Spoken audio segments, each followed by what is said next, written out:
Actually, I'm only batting .333 with that and wanting to at night. No. Well, at least there's available parking out back tonight. Yes, That's that's plenty. Right? Yeah, that's better. It's better. for That's the- better. We might That get part of it is carjacked, don't we better. know, but- Right. No, that's different. Somebody said the There's city Peter. hall, the interiors are pretty much You torn can tell the out. audio is Yeah. working. It's pretty much with got that. Sometimes it will cut out. It'll but be not beautiful, I often. hope. Yeah, it'll be. I've just Did had they it have an happen on rare interior occasions. designer? Yeah, they use So you're good CWS, to a go. company down in Portland. Oh, okay. Yeah, Just I'm Peter glad online. that they- Yeah. yeah. Mike, I did the concepts for it, the idea. did you? Because it was right nearby. Oh. You're just trying it out? I don't think it's right I say, here. wow, that sounds like official business or I- something. I try sometimes. So, good evening, and I borrowed Liam's script, thank you, Liam. Good evening and welcome to the February 9th, 2024 meeting of the Historical Preservation Commission. My name is not Liam Reardon, I am Edmund Shefsky, and I am the chair of the commission for this year. Other commission members are in attendance this evening would be Anne Marie Quinn, here on my left, Matthew Whitecamp, and our esteemed consultant, Michael Pullen. I also have Vice Chair Liam Reardon, Member Nathan King, Anya Collette from the Planning Office, and are you actually August? This is our new planning analyst, Brian. Okay, So, not the name tag then.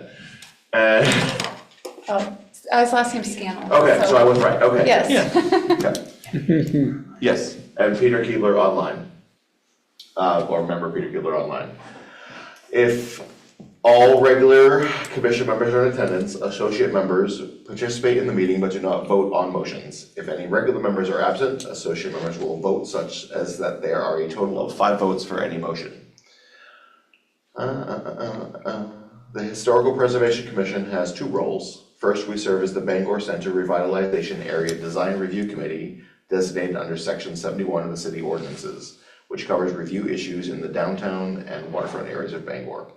Second, the commission has several responsibilities under the Historic Preservation section of city ordinances, Section 148, including issuing certificates of appropriateness for construction of or changes to buildings within the city's designated historic districts.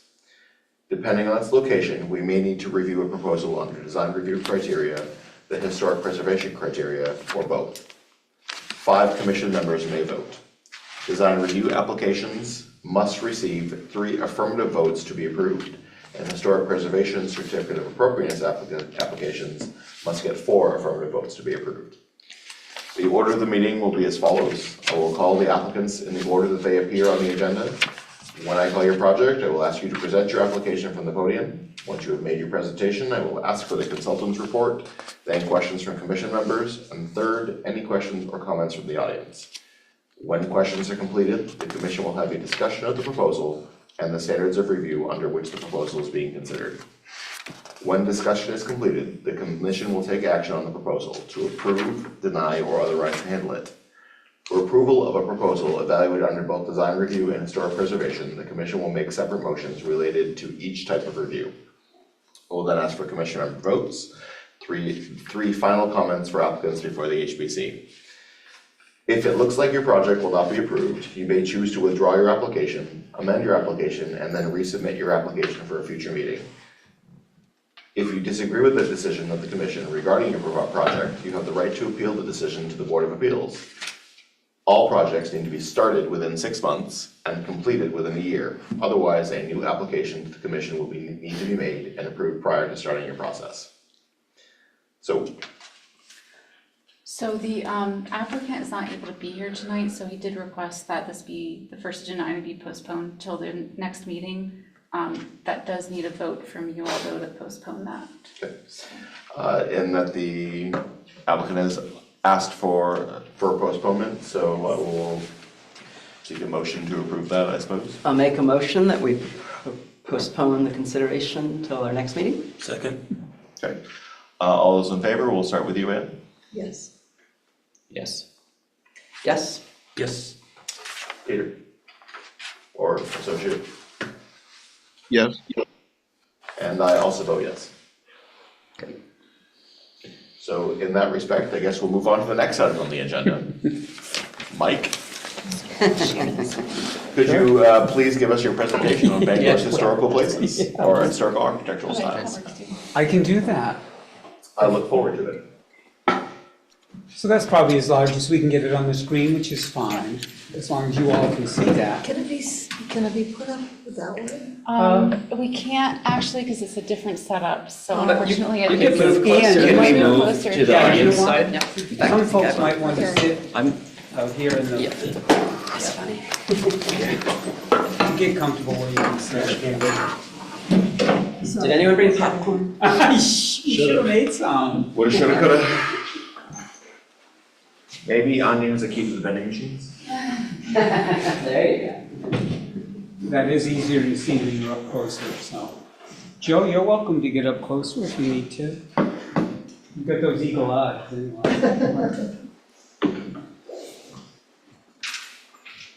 That's in order to look at perfection. Ah, yeah. That must be a good one. Good. Yeah, so I was asked tonight to do a brief presentation on Bangor's historic house styles. And I'm going to do that. We're going to cover the period when Bangor was first founded and early enough so that European visitors were coming to Bangor and the region. So we started around 1760 and we run through to around 1930 with various styles. A lot of these styles overlapped each other, and I should say that even though this refers to house styles, these styles were actually carried prevalently in all commercial buildings as well, and churches and other buildings of importance. So let me take you through it, see how this works. You should just be able to scroll with it. Yep, Yeah, there you go. great. Would it help to cut these slides at all? Can we, just because that's a little bit glaring, and you might be able to see the images, thank you, Anne. Yeah, is that better? That's better for me. This is a wonderful bird's eye view of Bangor that any one of you can download from the Library of Congress. It's a hand-painted, ultimately it was a lithograph, but here's a wonderful image of Bangor in 1875. It was the Augustus Kosh illustration. And it basically shows, if you look closely in the river, you can see ships fording up, a lot of them to load the lumber that was being produced and cut here in the many mills up and down the river. So you see a harbor there beyond that's basically filled with rafts of logs waiting to be tended to. Interesting thing about this photo is right in the, I have a pointer, where the Kenduskeag Stream comes down and Washington Street crosses. There's now a train bridge that crosses the river there. That was actually able to swivel open in a way that enabled ships to go all the way up to State Street. So that's been closed off since, but is that easier to understand? I've got a pointer for Say he you. has a. Oh, you do, if you have a pointer, that could be very I see helpful. the teacher's box. Because I already was gonna realize, I don't know where he's talking about, I'm not gonna be able to follow. That'd be great. The other thing to notice is Bangor in 1875, thank you very Bottom much. Thank you. Let's see if I can do this without everything. Yeah, there we go. So Bangor's grid, remember we talked a little bit in this, after the survey work was done in Bangor, that, see, that doesn't work on the screen. Does the cursor work okay if you try to use the cursor? Maybe. Mouse? I could. Yeah, oh, yeah, that works, thank you. So where I was just talking, if you can see where the cursor is, Yeah. right there, that was on a turntable. So that would swivel open on the tide, and you can see the ships were able to come all the way up to State Street. And the reason that they had to come up was because the customs house was straight ahead. That was on the mall, basically, where Hannibal Hamlin is today. It's a structure. So, but I was gonna say, the grid in Bangor, the layout of the city was pretty much in place, strongly in place, I would say. And then you see way out in the hinterlands back here, out beyond Fern Street and Vine Street and Garland Street up there where there was not much built. But this map is much larger than this, so if you're really interested, go see if you can find a copy of that online. The other thing to mention is that Bangor, again, as the lumber capital of the world, had access to great materials, not just the lumber. The lumber was actually first cut lumber, prime cut lumber, that has a very high density. Matt and others that work with wood from historic buildings see a different density in the wood, almost like a hardwood, that was used for window sashes and for trim and other things. And that's why the wood lasted so very long. Now, some of it is 200 years old and still holding on. So we had access also to granite in Waldo, Mount Waldo. We had access to bricks that were being made both in Bangor and in Brewer, was significantly in Brewer, the Brewer Brickyard, and slate from Monson. So when you put those four products together in a structure, you have a building that's really got some life potential. Moving on. So we start in this colonial period, and the colonial period and federal periods are considered kind of together, one being before the other. Colonial period houses were very much a European style house. When we talk about houses like this, like the one you see here, the Mason House, which is on the corner of Union Street and is that High Street, I believe, right next to the Historic Society building.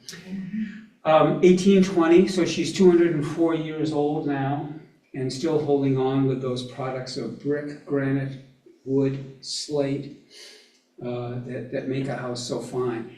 I apologize, but if you were to go and ride by this house now, and I'll try to point it out for you, if you look over the door, you're going to see a slate arch panel above it.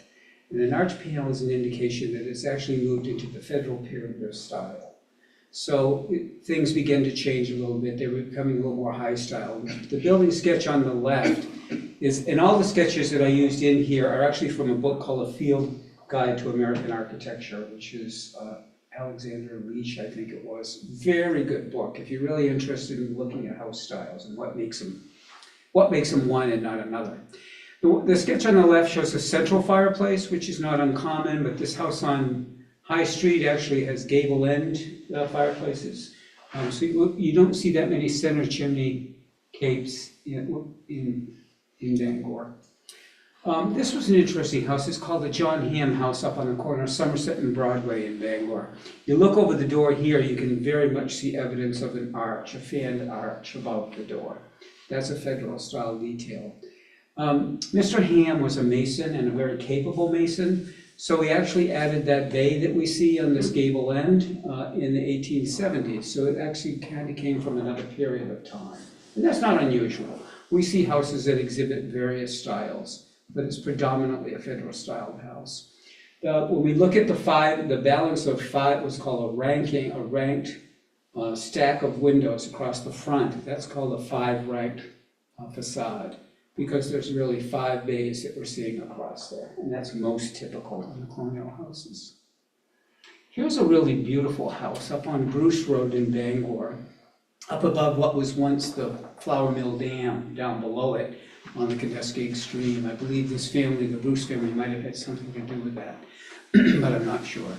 Those chimneys you see are brought in a little bit. They would have actually served double fireplaces front and back on both levels of the house. As many as 8 fireplaces would have been in a house like this to keep it warm. So I said the kids back then were very lean because they were running to get wood all day long to keep these houses going. Kind of cool though, when you look at the roof and you kind of squint your eyes, you can see evidence of the framing because the snow piles up where there's better insulation where the rafters were. These houses were oftentimes built as a post and frame sort of house, a heavy timbered house. We see a lot of evidence of that in houses of this period. This was around 1825.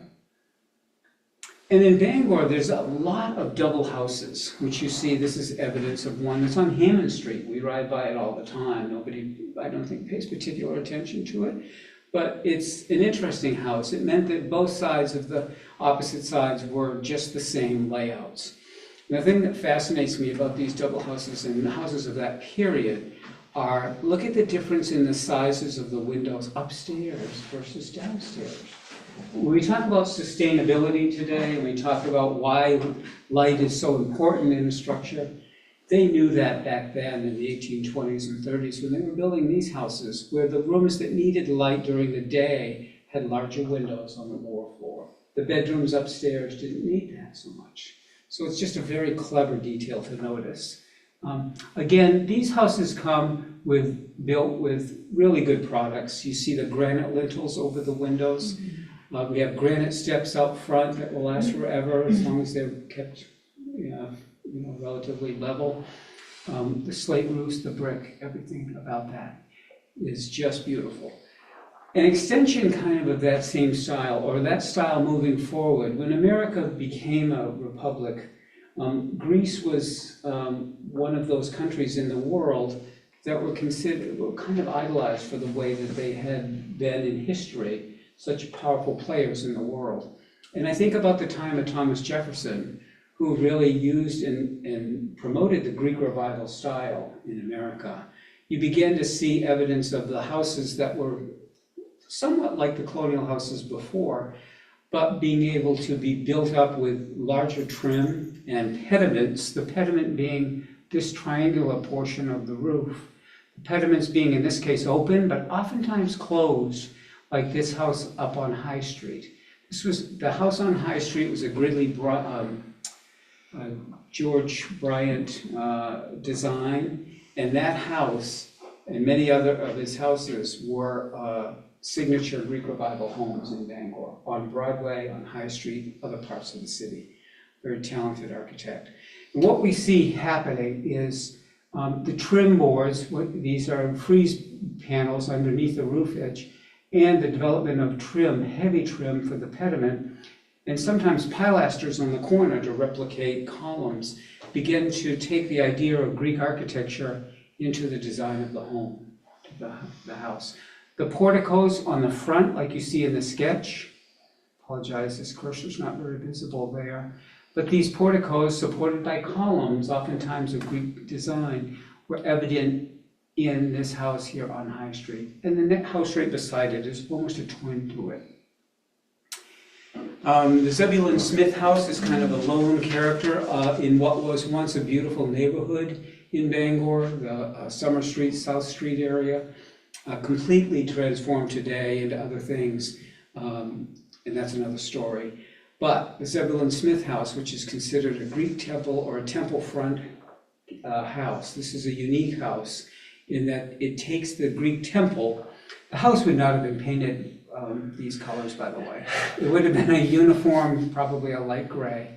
And these columns, which are Ionic columns, so this is a 3-bay, we count between the columns, that's a 3-bay Greek temple front house.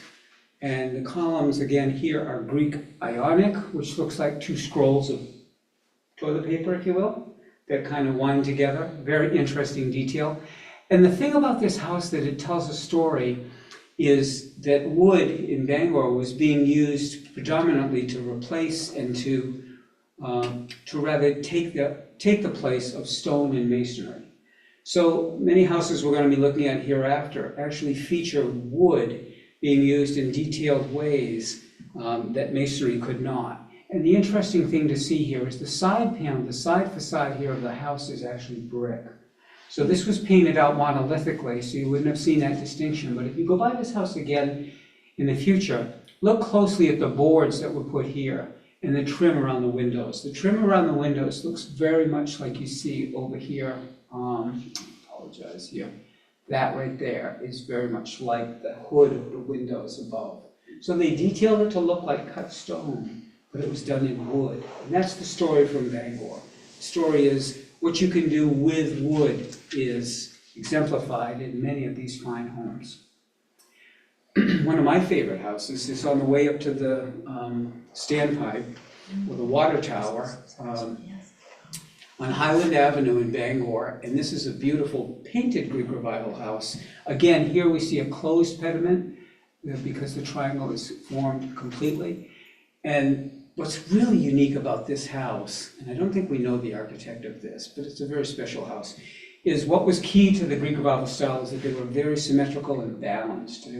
What the architect did here was, because these windows are not balanced, if you look at the second floor and the first floor, he really tries to overcome that with the balance of the column locations on the porch. So the right side is very balanced, everything is uniform and it's fine and you feel good about that. And then here it is, he's resolved that for me visually. He resolved it with the placement of the columns. And the columns that you see here are Doric columns. They end with a cushion at the top, like hands lifting up. That was the style, one of the very earliest styles. Doric columns were usually fluted. So you're going to see the detail in the fluted columns, which, by the way, were probably fabricated at Morrison Company in Bangor, which was a large, very capable woodworking company that actually brought Italian carvers to Bangor to learn how to carve those fluted columns, fluted volumes that you see on the capitals. So you'll see sometimes houses. Any thoughts of why it's that kind of funny, imbalanced I structure? don't know why, because it looks to me like he would have been able, and I've always troubled myself about this, Yeah. would have been able to just shift him over slightly and we could have all slept better at night. I don't know. The other thing that's very unique about this is look at the very top, if you can see it, that's a stepped lintel. So the lintel is actually stacked like that. That's a beautiful detail. I've only seen that on another house in Hamden, so that's uncommon. And it's it's kind of lovely that it's painted yellow. This is a massive and very important Greek Revival house in Bangor, the Nathaniel Hatch House. It's on Court Street in Bangor. And when you ride by it, the thing that fascinates me the most is that this is the highest level of detail that these folks, Bangor had some very wealthy families, by the way. And so you can see that evidence in the houses that they had built. The scale of this is just enormous. So I'm not real tall, but if I ran up the steps, I'd be standing here about the height of these shrubberies. And so look at the scale of this, it's monumental, it truly is. And here's the thing that surprises me, is if you look carefully at the back, right there where the cursor is, you can see another column. So the back detail was just like the front. So they carried that high level of detail. This one, before the new construction was added to the back, would have looked down from this high point down across what is Copar, down towards the Condescate Stream, which is a really beautiful view. This is a Charles Bryant house. Did I say Gridley before? Charles Bryant, who is a very capable, especially Greek Revival designer. That's one of his signatures right there that you see in the pediment. You see that organic shape. And the other thing that you're going to see on many of his houses is he puts a wreath over the column. So let's see if we can find one of those. That might be one right there. Yes, it is. So I apologize, but if you look real closely at that column, above that on this panel above is a wreath. And that detail is one of his signatures. So Charles Bryant, again, very capable architect. This roof actually has a very low-pitched hip roof on it, but because of the angle when I took this shot, you really can't see it. But there is a pitched roof up above it. This was called a Kent Cutting double house, and it has entrance doors here and here, and the plan on each side is exactly the same, just flipped opposite. So it has spiral stairs. When you enter through those doors, you encounter a beautiful spiral stair done in wood that goes up to the second floor. The thing to notice about this house, a couple of very unique things. The second floor windows come almost to the floor. So this house, that's a unique property. There are double hung windows, and you can see the 6/6 panels, but the idea of carrying them all the way down. These cast iron rails that you see across here were actually done with detailing that looks in the Greek motif. And the organic panels that he has up here actually screen windows into the attic. So very clever, very smart architect. And these bay windows exist on both sides of the house. A really special house. Gene Dean and Glenn Porter lived here until recently. The house was sold by them. So I'm not sure who lives there now, but I just hope they take good care of it. It's a really special house. And there's no reason to believe they wouldn't. Richard Upjohn really began his architectural career here in Bangor, one of the nation's most important architects. I think we've mentioned his name before on some of the projects we've looked at. This was actually his original design and what the Farrer Mansion on Union Street actually looked like originally. The house was Greek Revival, quite a bit different than it is today. You can see he put this parapet. He was from England. He came over here actually was trained as a cabinet maker, came over here to the United States around 1830, and was in 1833 a Boston office. He was called up here to Bangor to work on St. John's Episcopal Church, the original church that burned in the fire. So he was here in the early 30s. These houses, the Farrar Mansion that you see here and across the street, he did the one that the Bangor Historical Society is in as well. So about the same time. But he came from England, and this was a lovely detail in the countryside of England to put a parapet up around the upper edge of your roof, but I don't suppose it lasted very long in Bangor, where you had ice and water and everything else piling up behind it. So as a result of that, the owners later, in the 1880s, had Wilfred Manser design a more Queen Anne sort of conclusion to the roof. And he added a bay on the front here, and the cast iron portico that was on the side was taken off, and other changes were made. But Richard Upjohn was one of the founders of the American Institute of Architects and was a great church designer. That's what he was really famous for. So here it is across the street. He did this one at about the same time. This was a classic Greek Revival house with a portico on 3 sides of the house. And these Flemish dormers were added much later, so they're not original to the house, so they do look a little bit odd, but you'll know the story now that houses evolve over time and changes are made to them. But this is a close-up look at what they were trying to replicate in wood was stone-carved columns. And a lot of work goes into those, to cutting those and making a beautiful portico like we see here. This is actually granite slabs. We actually have some distress in those. I know because I'm on the board, we're trying to get those repaired. So we're starting with the back portico, which is in the worst shape. And those granite slabs span from a wall here underneath the columns to the house, which had a ledge on it, and the ledges come apart in some places. So those pianos are free to drop, which is unfortunate, but they're going to be fixed. So here's what Upjohn was really famous for. He went on to become one of the most important Gothic Revival architects in the United States. And he began with First Parish Church in Brunswick. He did a lot of country churches, all in the Gothic style, and ultimately was the designer for Trinity Church in New York City, which is one of the most important. As the Episcopal and Catholic Church faiths began to move to Greek Revival, Gothic Revival styles, these were the architects that they were going to foremost. So the Gothic Revival style, Peter, you on the line, I trust, is a style of house that's unique to Bangor. We have a couple of good examples of it. When I do this talk for kids, I say, when you watch the scary movies, you know, and the lightning's going, it's usually featuring a Gothic style house, because it's called the pointed style. It was all about making sharp points and sharp caps to your windows and sharp details.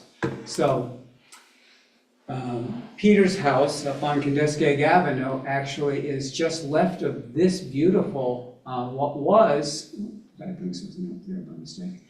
This was the carriage house to the Cliff Cottage, which was carefully moved. I don't know when. Peter could tell us, I'm sure. In the 70s, yep. In the 70s, that was moved next door. So it's easier to get a photo of that than traipsing on a Peter's yard. So, because they would let the dog out. But it really is cool because Cliff Cottage is extremely unique in the high level, the high Gothic style. And we see all of those pieces here represented. We see the sharpness of this finial on the front, that's carried from the main house. The hoods above the windows that you see here. The use of board and batten, vertical siding, in this case on the top half, but flush horizontal boards on the bottom. The color of this house is pretty close to what Peter's house is today, the gray. So you still see some similarities between them. But do I understand you still have a Gothic Revival doghouse, Peter? Oh, yes. And a dog trained to live in that. So. No. Yep, that's the only doghouse on the National Historic Register. Oh, is it really? That's Yes. good. Yes. That's awesome information. You see also what are called verge or barge boards that occur here. Gingerbread, it's been called in some cases. That's unique to the style. And all of that has to be maintained, and it's that's a process in itself. This has a beautiful slate roof, as the main house does as well. And this one had a cupola on the back. Anything else, Peter, about that I'm missing? Well, I think you're covering it very well. Yeah, this is a very unique style in Bangor. Here's another Gothic Revival house. This one is up across from the hospital up on State Street. It was a beautiful house years ago. It's been remodeled a bit, and hopefully it still has a good future because it's a very important Gothic Revival house. You can see in this case, the barge boards are like dripped frosting or something coming down. Very unique detail there. We have intersecting gables, high-pitched roofs. You have pointed windows, and if you look, I apologize, but even the arches over these door openings come to a slight point. So the pointed style is carried pretty uniquely into these Gothic Revival houses. This house has a story. That's the Charles Jenkins house. I think it's on Pine Street, Lower Pine. And years ago, this house was on Adams Street in Bangor, a couple blocks away, and they were going to demolish the house. And Bob Kelly and a couple of other folks said, no, we'd like to really try to save this house. So what they did was they carefully put steel beams underneath the house to accept the loads and even the fireplaces, and carried this house 2 blocks on a truck and put it on a new foundation that has granite facing to look like the old original foundation did, and this house was saved in total. It's a wonderful story, and I think it's a very cool house. It has a quatrefoil up here in the gable, which was from the medieval churches, so it got a little bit of that going on. And so it didn't have pointed windows, but the panels above the windows are pointed. And that's done with a louver, what looks like a louver panel. This is just a very unique house, and very, very beautiful. And again, very steeply pitched roofs in slate. Did you say that Gothic Revival is unique to Bangor? With Greek Revival? Greek Gothic? It's not. I thought I heard you say that. No, it's not unique to Bangor. Yeah. But, and we see it, and again, these styles were carried into other types of buildings, whether they were commercial buildings or state buildings, municipal buildings, other buildings, to some degree. The next style, again, Americans are still borrowing styles from Europe. So the next style of favor was the Italianate style. This was really designed to look like a villa, Italian villa, which would be a countryside house. And what you have in this style are archtop windows. These are not pointed at all. These are clearly archtop windows. They often had a cupola on the top, square usually, heavy brackets supporting the soffit, and paired double windows, and some kind of a portico in the front. So on the left is a more urban type of Italianate house, which we don't have so much. Portland has a few of those. But the house on the right is quite similar to one that you're going to see in just a moment in Bangor.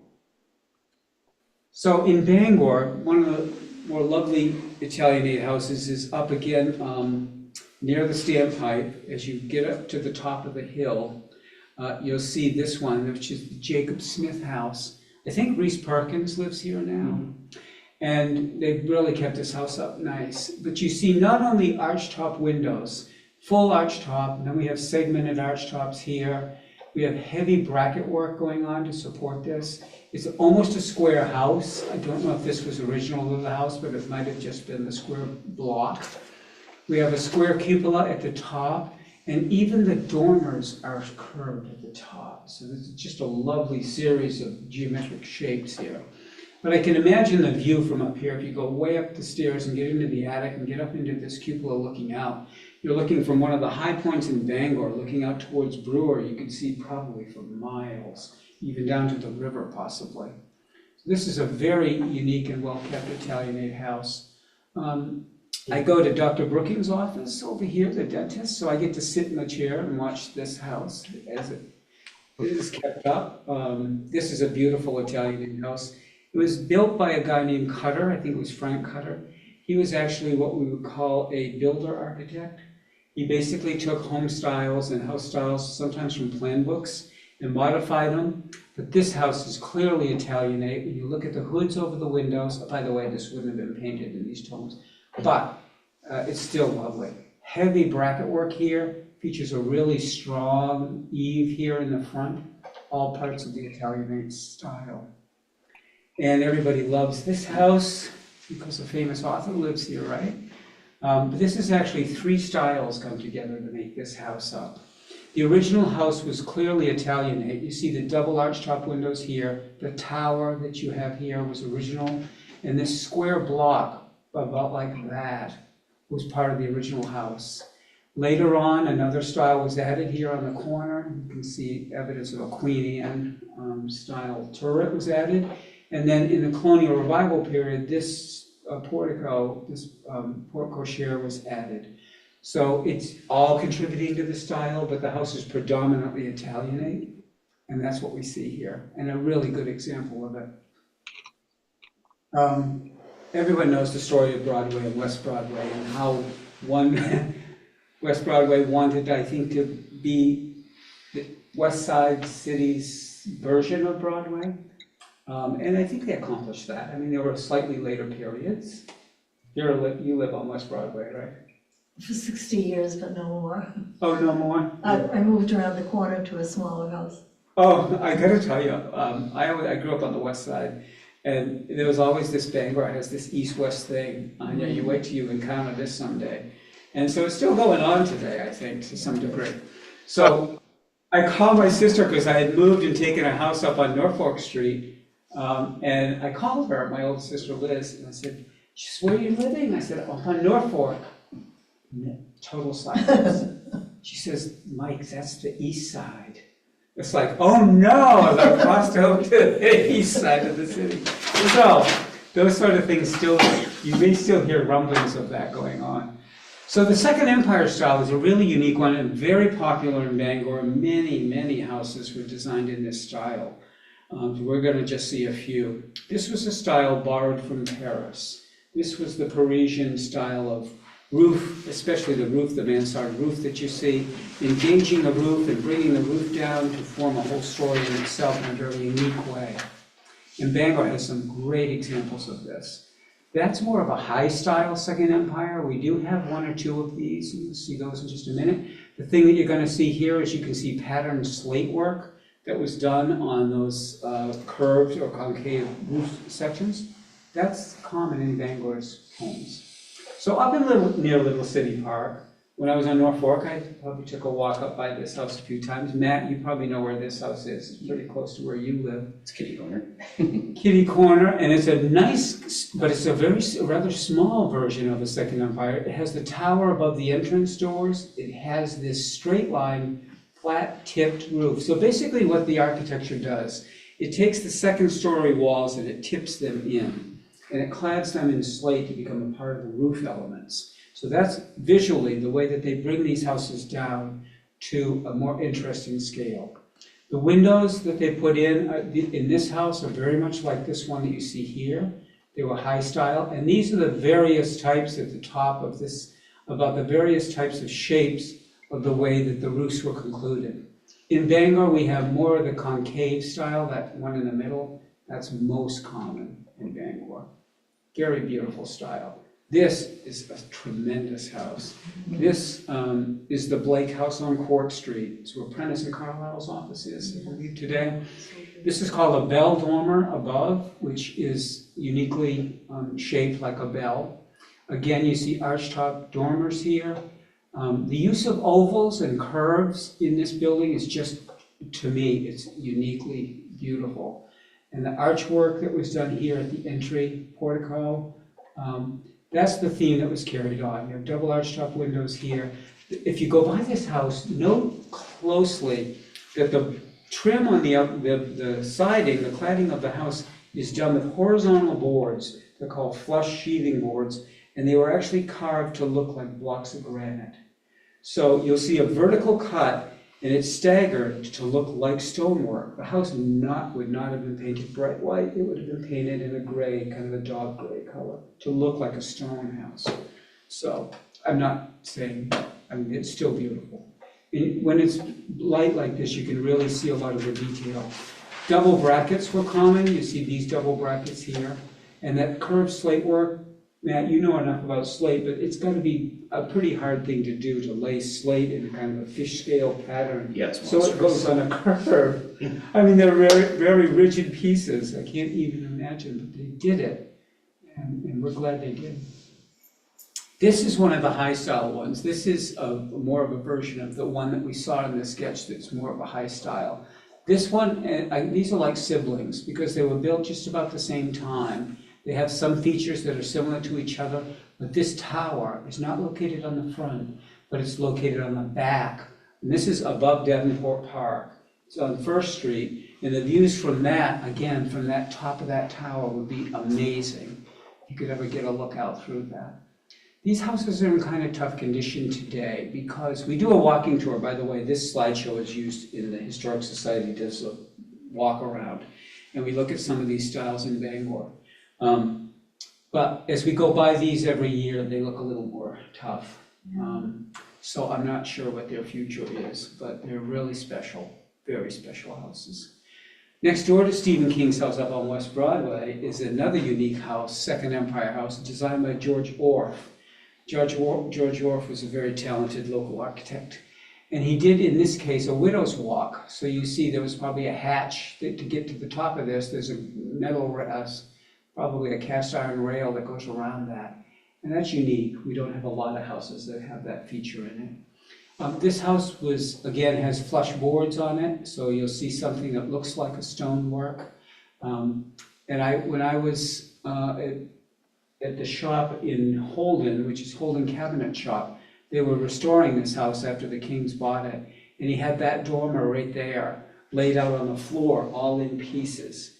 And all of the pieces were laid out because he was going to be replicating them in Honduras, what's the word? Mahogany. So we're doing it in mahogany. One of the pieces, right where the slate comes into this inside corner of the trim, is a piece of wood that's carved to look like rope. And it was no bigger than probably your finger around, but it was laid in behind that. Nobody in the world is ever going to see that, except for I happened to see it on the floor that day. And they put it back exactly the way that was built.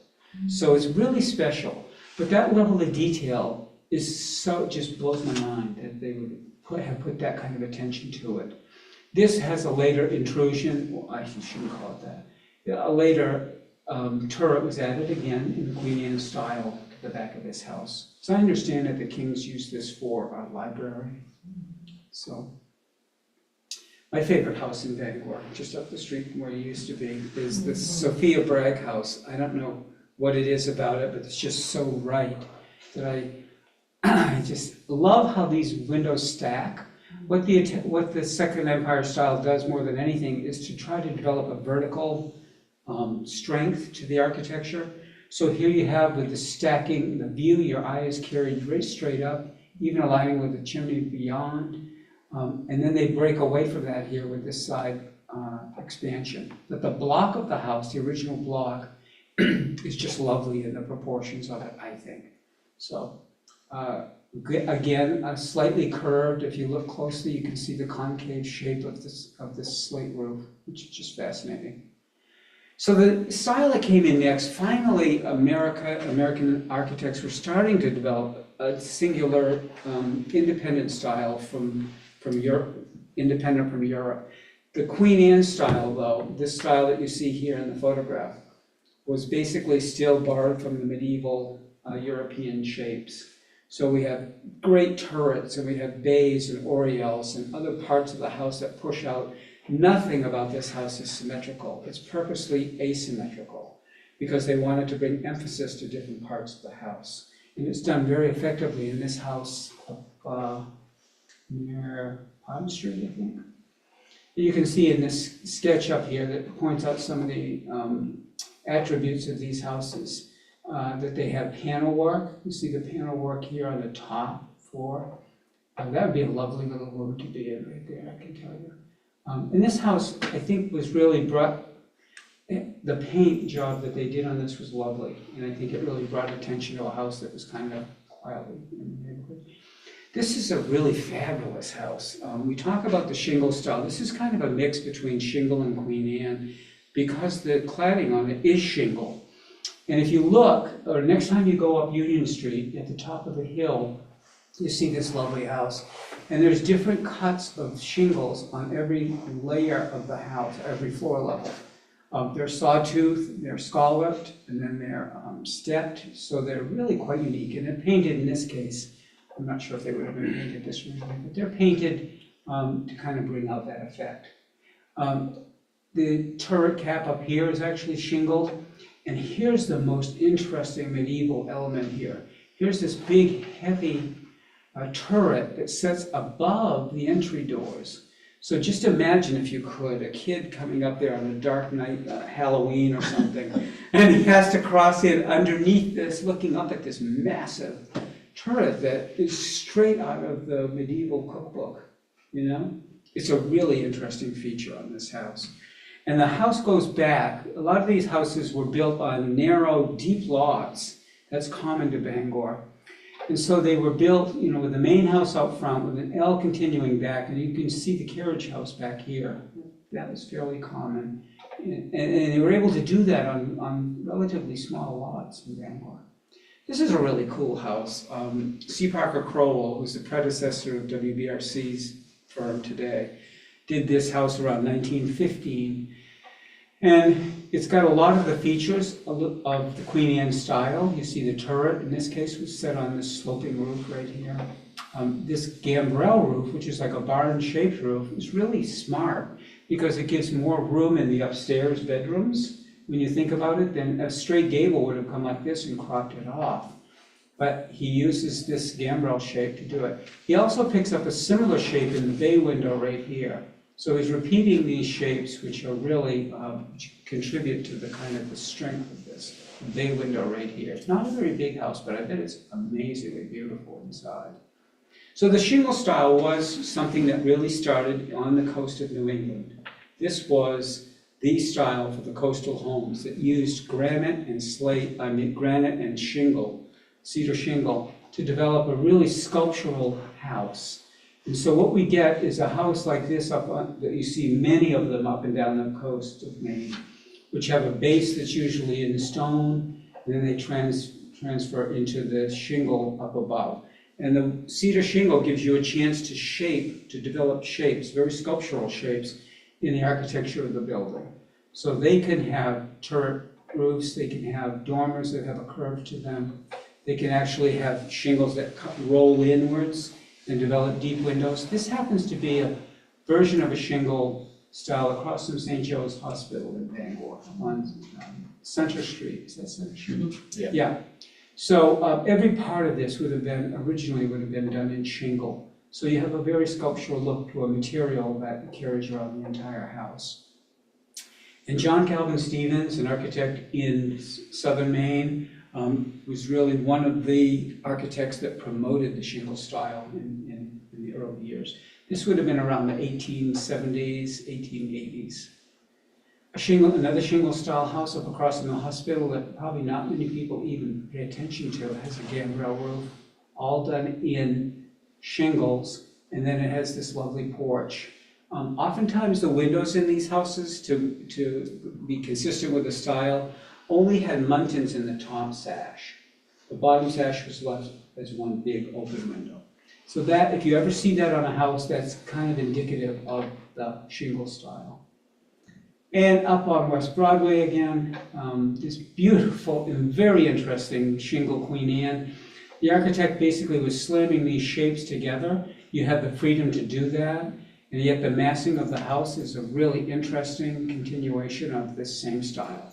Here is what was considered a Palladian window that's been chopped off by a roof. You can do that. They had the freedom to do things that were much more unique in this style. This is a Wilfred Manser house up on Hammond Street, and I love this house because of this curved porch element. It's just a circular, round porch that lands just in the front above this entry, elevated entry. And here is kind of a French chateau style. Got that. Sorry, it's when you go down too low. There we go. At the corner of Hammond and Cedar, is this very unique house. Turn on the corner, wraparound porch. The garages back here have a very French chateau kind of style to them, which is very unique. And the last style we're going to talk about today is Craftsman, or bungalow style. It was a West Coast, very American idea. This is where Frank Lloyd Wright came out of this kind of idea of crafting houses. And it was in that time when we really wanted to still celebrate the craftsmanship and the building trades that could do such beautiful work. So this house up on Ohio Street, across from the cemetery, has a stone base. So it's evidence of a high skill of craftsmanship there in the stone base. The cladding of the house, I think, is done in shingles. And what you see in a craftsman style house normally is a reveal of the structure of the house. So here they're expressing the structure of the house all the way up and down the roof line, all the rafters extending out, and in the front they're picked up with these knee braces. So these are all characteristics of that beautiful style, the craftsman style. A simple one up on Somerset Street probably had an open porch, but other than that, it's pretty close to the way the house looked originally. Again, crafted in cedar shingles that were painted, beautiful details. On the way up to Vesey, or traveling up State Street, you go by a couple of houses. This one is really unique. It has diamond-leaded glass. The inside, as I understand it, the tile work was handmade around the fireplaces. This has a stone base on the porch up in the front. You can see the brackets, the knee braces that are up here. Exposed end rafters, you see all of those end rafters, all contribute to the look of something that's crafted, something that the craftsmen were proud about. So I always, when I do this talk for school kids, I ask them, what do you think those little openings there are for? You see those little slight openings. And one boy said, to shoot arrows? I said, maybe you would do that if you lived there. And they thought mail delivery, and they thought everything except for the right answer, which I think one girl got it. She said, well, if the rain goes in there, it can get out through that scupper. And that's just exactly what it was. The deck would be pitched slightly to the outside to drain out through this. So they were pretty clever. I mean, they knew what they were doing. So we're closing with this one. Maine and Bangor have examples of Sears catalog houses. This house, the Belonia, I believe it was, sold for a massive, what does that say? $1,870 back in the 1930s or thereabouts. The houses were very popular across the nation. This house would arrive on the train, all the pieces would be cut and numbered, and you'd have a set of plans to put it together, and you or your builder could have at it, and hopefully you would put the house together. And it would be complete, and you could live in it with your family. This house, if you look closely at these capitals on the corner, they look kind of like the letter H, is what I see there. And then we have this lovely dormer at the top. So if you're ever going around Broadway Park, and I think the house is still this color, look up on the, I think that's the French Street side up there, on that side. And, what's that? Pine Street, I think. And anyway, there's your letter H, and this dormer, everything here was all constructed as a kit. And that was done in the late 20s, actually, the 20s. So they would have spent their money, and then they would have had to build a foundation to put it on and that sort of thing. I've been in this house, and it's amazing how small some of the rooms are. But back then, people were not building. Now we're building small houses again, so this could be popular. So I always share with whoever we do this with that Bangor's got architectural history all over it. And if you go looking for it, you don't have to go too far to find these things. So, yeah. So thank you. Thank you, Mike. Yeah. What do you guys have some questions about these? Or was there a style that I always ask the group, what's your favorite style? And 9 times out of 10, school kids love the Queen Anne style. And I don't know why, because maybe it looks fun, it looks like it's exciting, it's got something that the other houses seemed a little bit too regimented or Who something. doesn't love a tower? Yeah, the tower. Go ahead, I was locked away, my mom locked me away in the tower. Yeah, right. But Yeah, like, I think the point is that Bangor had access to some wonderful products and some wonderful skilled tradespeople and architects who did beautiful work. And we're doing a good job of preserving those, so kudos goes to you guys for all the hard work you've done to make sure that these places continue on. Generations from now, we'll still be talking about these. Of the houses you showed us, roughly how many are in historic districts? Gee, that's a good question. I would say most. Broadway, we've covered Broadway, we have West Broadway, we have some big areas all over the city for the concentrations of those. The last map shows the districts, is that? Yeah, it does, it'd be hard to read it. Yeah. But, yeah, I think you're right, I think probably most. And then the landmarks, we have other landmarks which are identified as individual historic landmarks. There's, how many of those in here? There's probably 35, Yeah. something like that, Yeah. something like that. With cottages one, mines one. Yeah, that may not be in a district, but they're identified as important landmarks, historic landmarks. So we're very lucky here. Somebody could write a book, Liam, there you go. Yeah. You would be the person to write that. Yeah, one, right, yeah. So if you want to know more about Charles Bryant, I think the story when there was a book written, I don't know if Earl Shuttleworth might have been involved in it, Flight of the Grand Eagle, it's called, maybe it was James Mundy before him. And it's a story about, I don't know what happened, he left Bangor in a hurry and he moved to Galveston, Texas.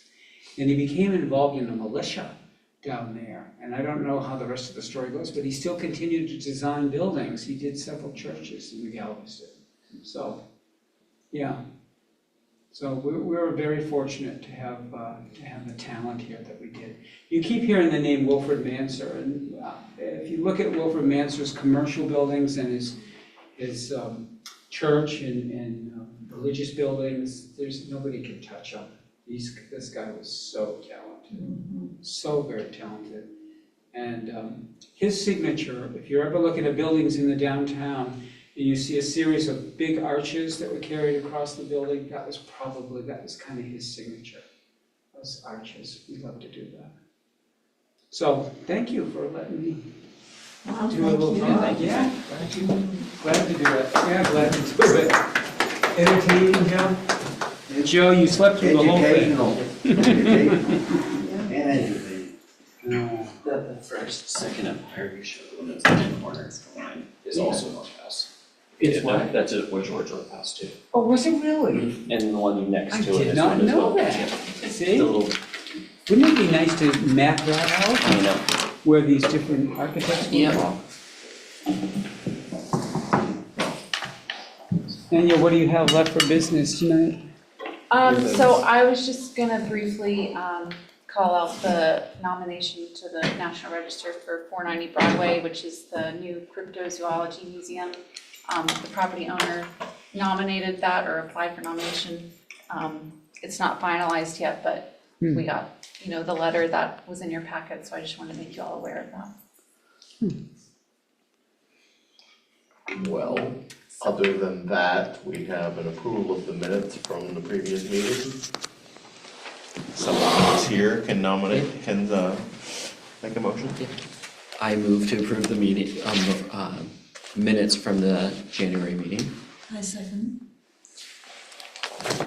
Well, there was only the three of us, so, and Mr. Keebler. Emery, I move to accept them. yes? Yes. Yes. Mr. Keebler? Yes, And I also Yes. vote. Yes. Last chance for anyone?